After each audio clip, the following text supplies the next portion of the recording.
Hello friends, welcome back to Adhu's Kitchen. இன்னைக்கு நம்ம Adhu's Kitchenல சூப்பரான ஸ்நாக் ரெசிபி தான் பார்க்க போறோம். பாலக் பக்கோடா.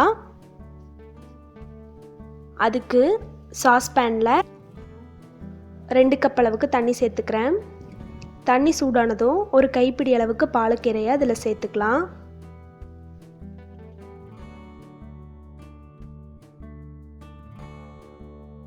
கீரையோட கலர் மாறினதும் கீரையை மட்டும் மிக்ஸி ஜாரில் சேர்த்து ஒரு ஃபைன் பேஸ்ட்டாக அரைச்சி வச்சுக்கிறேன். ஒரு மிக்சிங் பவுலில் 2 பெரிய வெங்காயத்தை ஸ்லைஸ் பண்ணி சேர்த்துக்கலாம். 4 டேபிள் ஸ்பூன் கடலை மாவு, 1/4 டீஸ்பூன் பெருங்காயத்தூள், 1 டேபிள் ஸ்பூன் மிளகாத்தூள், தேவையான அளவு உப்பு, ஒரு கைப்பிடி அளவுக்கு கொத்தமல்லி இலை, நம்ம அரைச்சி வச்ச பாலக் பேஸ்ட் இது சேர்த்துட்டு நல்லா கலந்து விட்டுறலாம்.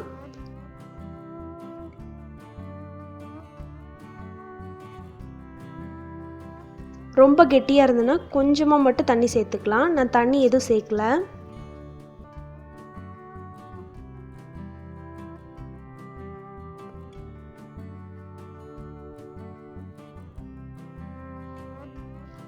பாருங்க, இந்த கன்சிஸ்டன்சியில் இருக்கணும். இது ஒரு 5 நிமிஷம் ஊறட்டும். இப்போ ஆயில் ஹீட் ஆனதும் நம்ம கலந்து வச்சதை இந்த மாதிரி ஊற்றி ஃப்ரை பண்ணி எடுத்துடலாம்.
அவ்வளோதான், சூப்பரான பாலக் பக்கோடா ரெடி. கண்டிப்பாக அதை நீங்கள் வீட்டில் ட்ரை பண்ணி பாருங்கள். எல்லாருக்கும் ரொம்ப பிடிக்கும். அந்தளவுக்கு நல்ல டேஸ்டியாக இருக்கும். உங்களுக்கு நாங்கள் போடுற வீடியோஸ் பிடிச்சிருந்தது அப்படின்னா ஆதுஸ் கிச்சனுக்கு சப்ஸ்கிரைப் பண்ணுங்கள். கூடவே இருக்கிற பெல் ஐக்கானையும் கிளிக் பண்ணுங்கள். தேங்க்யூ ஃபார் வாட்சிங். உங்களுக்கு இந்த வீடியோ பிடிச்சிருந்தா லைக், ஷேர், சப்ஸ்கிரைப். பை.